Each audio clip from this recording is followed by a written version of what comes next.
음악의 역사에는 때로 과학이나 논리로는 설명할 수 없는 신비로운 이야기들이 존재합니다. 특히 전설적인 밴드의 눈부신 성공 뒤에 드리워진 어두운 그림자에 대한 이야기는 우리의 호기심을 강하게 자극하곤 하죠. 오늘 우리는 20세기 가장 위대한 록밴드 레드 제플린의 심장부로 들어가 그들의 음악과 명성을 둘러싼 기이하고 섬뜩한 미스터리를 파헤쳐 보고자 합니다. 이 흥미로운 이야기에 깊이 빠져들기 전에 잠시 시간을 내어 저희 채널에 여러분의 지지를 보여주시는 건 어떨까요? 여러분의 구독과 좋아요는 저희가 더욱 깊이 있는 이야기를 만드는 데 큰 힘이 됩니다. 이 이야기를 통해 새로운 영감을 얻으시는 모든 분들께 평화와 은총이 함께하기를 기원합니다. 이야기는 1956년 영국 앱솜의 한 평범한 주택에서 시작됩니다. 이제 막 12살이 된 지미 페이지라는 소년이 새로 이사온 집의 낯선 복도를 서성이고 있었습니다. 집안은 아직 정리되지 않은 상자들로 어수선했고 아래층에서는 어른들의 목소리가 간간히 들려왔습니다. 공기 중에는 석고 가루와 낡은 나무 냄새가 섞여 마치 오래전 이곳에 살았던 사람들의 흔적이 남아있는 듯한 묘한 분위기를 풍겼습니다. 어둡고 긴 복도 끝 2층의 한쪽 구석에서 소녀는 그것을 발견했습니다. 아무도 손대지 않은 채 잊혀진 스페인 기타 한 대. 가족 중 누구도 기타를 연주하지 않았고 이삿짐에 포함된 물건도 아니었습니다. 하지만 기타는 마치 처음부터 그 자리에 있었던 것처럼 그리고 소년을 기다리고 있었던 것처럼 놓여 있었습니다. 소년은 이름 모를 힘에 이끌려 기타에 다가갔습니다. 낡은 어쿠스틱 기타였지만 줄은 온전했고 그 나무 몸통에서는 팔의 솜털을 곤두서게 하는 미세한 에너지가 느껴졌습니다. 조심스럽게 기타를 무릎에 올리고 생전 처음으로 줄을 튕겼습니다. 맑고 깊은 화음 하나가 텅 빈 방을 가득 채웠습니다.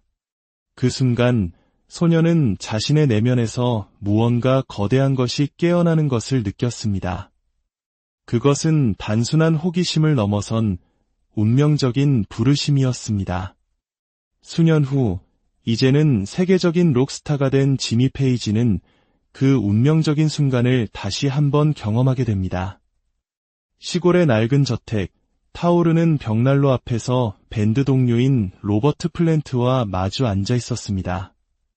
창밖에서는 폭풍우가 몰아치고 있었고 두 사람은 새로운 곡에 대한 영감을 기다리고 있었습니다.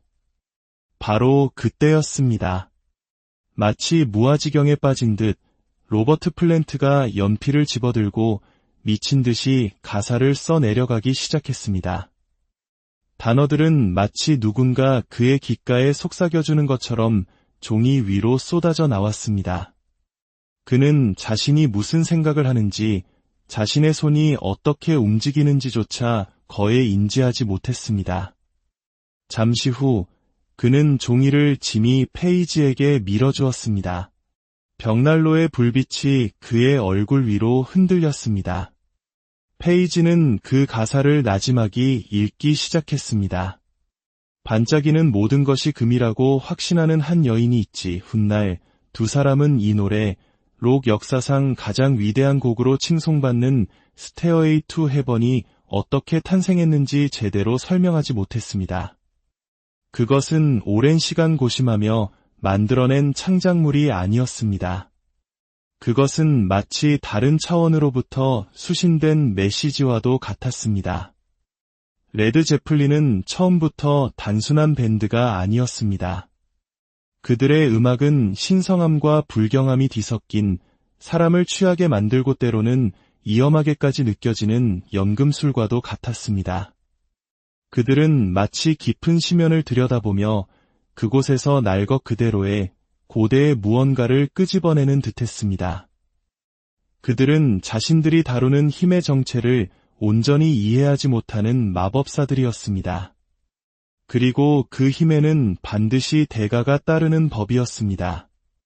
교만, 탐욕, 정욕, 그리고 호기심.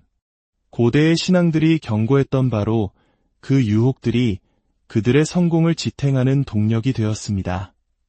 그리고 그 모든 것의 중심에는 텅 빈 방에서 운명의 기타를 발견했던 조용한 설계자 지미 페이지가 있었습니다. 1970년 지미 페이지는 스코틀랜드 네스 호숫가에 위치한 낡고 음산한 저택 볼스킨 하우스를 구입합니다. 이 저택이 서 있는 땅은 본래 인간이 정착해서는 안 될 곳으로 여겨졌습니다. 안개에 휩싸인 기록된 역사보다 더 오래된 길들여지지 않은 야생의 땅이었습니다. 볼스킨 하우스의 불길한 역사는 17세기로 거슬러 올라갑니다. 한 스코틀랜드 귀족이 이 땅을 차지하고 저택을 짓기 시작했을 때부터 문제는 시작되었습니다. 저택 근처에는 수세대 동안 죽은 자들이 평화롭게 잠들어 있던 작은 공동묘지가 있었습니다. 그런데 어느 날부터인가 시신들이 무덤 안에 머무르지 않는 기이한 일이 벌어졌습니다. 아침에 일어나 보면 무덤이 파헤쳐져 있고 흙은 마치 안에서부터 긁어낸 듯 흩어져 있었습니다. 밤이 되면 숲속에서 살아있지 않은 정체불명의 형체들이 움직인다는 목격담이 퍼져나갔습니다. 결국 사제가 불려와 퇴마의식이 거행되었고 소라는 잠시 멎는 듯했습니다. 그렇게 수백 년의 침묵이 흐른 뒤인 1899년 볼스킨 하우스에 새로운 주인이 나타났습니다. 20세기 가장 악명 높은 오컬티스트이자 스스로를 위대한 짐승 666분이라 칭했던 알레이스터 크롤리였습니다. 그는 이 저택을 단순한 휴양지로 선택한 것이 아니었습니다. 크롤리는 볼스킨 하우스가 역사상 가장 위험한 흑마술 의식 중 하나인 아브라멜린 의식을 거행하기에 완벽한 장소라고 믿었습니다. 아브라멜린 의식은 무려 6개월 동안 진행되는 복잡한 의식으로 자신의 수호천사와 접촉하기 위해 먼저 지옥의 모든 악마들을 소환하여 복종시켜야 하는 상상을 초월할 정도로 위험한 주술이었습니다.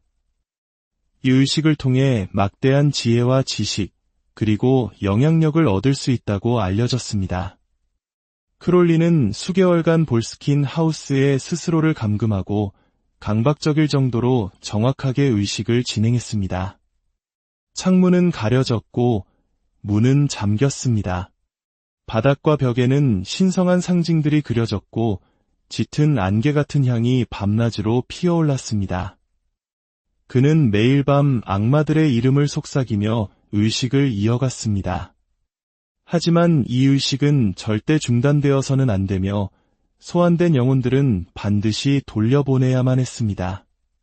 그러나 크롤리는 의식을 마치기 직전 급한 용무로 자리를 떠나게 되었고 소환된 악마들은 속박에서 풀린 채 그 땅에 남겨지고 말았습니다. 그 직후부터 마을에는 끔찍한 일들이 벌어지기 시작했습니다. 하인들은 잠을 자는 동안 보이지 않는 손이 목을 조른다며 비명을 지르며 도망쳤고 저택을 방문했던 사람들은 며칠 뒤 황야를 헤매다 넋이 나간 채 발견되었습니다. 평판이 좋았던 한 농부는 하룻밤 사이에 미쳐버려 호수에 몸을 던져 목숨을 끊었습니다. 그리고 최악의 사건이 일어났습니다. 1000년 넘게 잠들어 있던 네스호이 괴물이 다시 모습을 드러내기 시작한 것입니다. 지미 페이지는 자신이 어떤 집을 샀는지 정확히 알고 있었습니다. 그는 15살 때부터 크롤리의 사상에 심취하여 그의 책과 편지, 의식 도구들을 수집해왔습니다. 그리고 마침내 크롤리가 가장 악명 높은 의식을 거행했던 바로 그 장소를 손에 넣은 것입니다. 페이지는 인터뷰에서 볼스킨 하우스에 유령이 출몰한다고 인정했습니다. 그는 그곳에서 느껴지는 섬뜩한 존재감과 누군가 지켜보는 듯한 느낌, 그리고 기이한 현상들에 대해 이야기했습니다. 그곳에 머물렀던 친구들은 복도에서 그림자 형체를 보거나 물건이 저절로 움직이는 것을 목격했다고 증언했습니다. 결국 페이지 자신도 그곳에서 거의 시간을 보내지 않았고 저택을 관리하던 관리인은 후에 완전히 정신이 붕괴되고 말았습니다. 그리고 2015년 페이지가 저택을 판 지 수년이 지난 어느 날 밤 볼스킨 하우스는 원인 모를 화재로 완전히 불타버렸습니다. 지미 페이지의 오컬트에 대한 심취는 무대 위에서 노골적으로 드러났습니다. 1970년대 그는 종종 기이한 상징들이 수놓인 검은 실크 용포를 입고 무대에 나타났습니다. 그리고 바이올린 활로 기타를 긁어내는 기이한 퍼포먼스를 선보였습니다. 그 소리는 자연스럽지 않고 왜곡된 마치 인간의 비명과도 같은 섬뜩한 소리였습니다. 그는 마치 수만 명의 신도들 앞에서 고대의 주문을 외우는 주술사처럼 보였습니다. 레드 제플린의 콘서트는 단순한 음악 공연이 아니라 음악과 마법, 그리고 힘이 뒤섞인 거대한 의식이었습니다. 1970년대 초 지미 페이지는 알레이스터 크롤리의 또 다른 추종자이자 전위적인 영화 감독이었던 케네스 앵거와 운명처럼 이끌려 만났습니다. 앵거는 자신의 영화 루시퍼 라이징의 음악을 페이지에게 맡겼습니다. 하지만 어둠 속에서 맺어진 모든 계약이 그렇듯 이 협업은 비극으로 끝났습니다. 페이지의 약물 문제로 작업이 지연되자 앵거는 페이지가 신성한 계약을 어겼다고 믿게 되었습니다. 분노에 찬 케네스 앵거는 공개적으로 지미 페이지에게 저주를 내렸습니다. 그리고 그 순간 이후 레드 제플린은 결코 이전과 같을 수 없었습니다. 처음에는 작은 불길한 징조들로 시작되었습니다. 한때 무대 위에서 신과 같았던 페이지의 연주는 흔들리기 시작했고 전기 같던 그의 에너지는 약해졌습니다. 밴드 주변에는 설명할 수 없는 어두운 기운이 감돌기 시작했습니다. 동료 뮤지션이었던 데이비드 보이는 지미 페이지를 극도로 두려워하게 되었습니다. 보이는 페이지가 흑마술로 자신을 공격하려 한다고 믿었고 자신의 소변을 훔쳐 사악한 의식에 사용하지 못하도록 냉장고에 보관하기까지 했습니다. 광기처럼 들릴지 모르지만 보이에게는 그것이 목숨이 걸린 일이었습니다. 1975년 밴드의 전성기였지만 무언가 잘못되고 있었습니다. 음악적 기량은 퇴색하고 혼돈이 그들의 공연을 잠식하기 시작했습니다. 크롤리의 그림자를 밟아온 짐이 페이지는 알고 있었습니다. 빼앗긴 힘은 다시 되찾을 수 있다는 것을. 전설에 따르면 그날 밤밴드 멤버 4명이 한자리에 모였습니다. 존 폴 존스를 제외한 3명. 페이지는 바닥에 하얀 분필로 원을 그리고 고대의 상징들을 그렸습니다. 그리고 계약의 조건을 읊었습니다. 상상을 초월하는 명성, 영원히 살아남을 음악. 그러나 보이지 않는 존재와의 거래에서 대가는 결코 미리 알려지지 않는 법입니다. 페이지와 플랜트, 그리고 드러머 존 보넴은 공허 속에 자신들의 이름을 말했습니다. 그 순간 방 안의 공기가 차가워졌고 촛불은 흔들림 없이 비정상적으로 타올랐습니다. 계약은 성립되었습니다. 그리고 대가를 치를 시간이 다가왔습니다. 1975년 8월 로버트 플랜트는 그리스에서 가족과 휴가를 보내던 중 끔찍한 자동차 사고를 당했습니다. 그는 죽을 고비를 넘겼지만 발목이 산산조각나고 다리가 찢어지는 심각한 부상을 입어 몇 달 동안 걷지 못했습니다. 밴드는 모든 활동을 중단해야 했습니다. 사람들은 이것이 첫 번째 대가라고 속삭였습니다.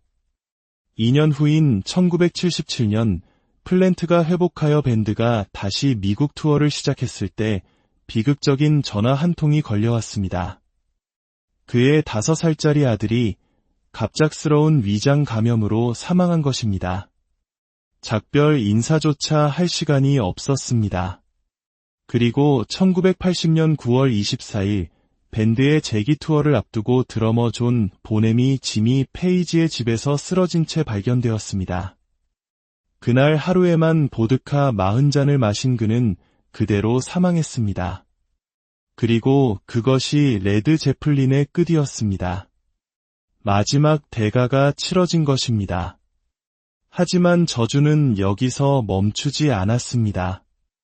레드 제플린과 관련된 사람들에게도 비극의 그림자가 드리워졌습니다. 페이지 이전에 함께 밴드를 했던 키스렐프는 1976년 자택에서 기타를 연주하다 감전사했습니다. 앨범에서 플랜트와 듀엣을 불렀던 포크 가수 샌디 데니는 31살의 나이로 뇌손상으로 사망했습니다. 존 보넴의 시신을 처음 발견했던 투어 매니저는 의문사했고 밴드의 가장 어두운 비밀을 알고 있던 오른팔 리처드 콜 역시 중독과 싸우다 비참한 최후를 맞았습니다. 케네스 앵거가 내린 저주였을까요? 아니면 영원한 명성을 위해 악마와 맺었던 계약의 대가였을까요? 어쩌면 그들의 음악 자체가 저주를 품고 있었던 것은 아닐까요? 확실한 것은 아무도 모릅니다. 하지만 때로 귀를 기울이면 아주 오래전 그날 밤 록의 신들이 불빛 앞에 모여시면 속으로 손을 뻗었던 그 밤에 울려 퍼졌던 기타 소리를 들을 수 있을지도 모릅니다. 텅 빈 방 안에서 한 소년이 처음으로 튕겼던 바로 그 운명적인 코드 소리를 말입니다. 오늘 이야기는 여기까지입니다. 시청해 주셔서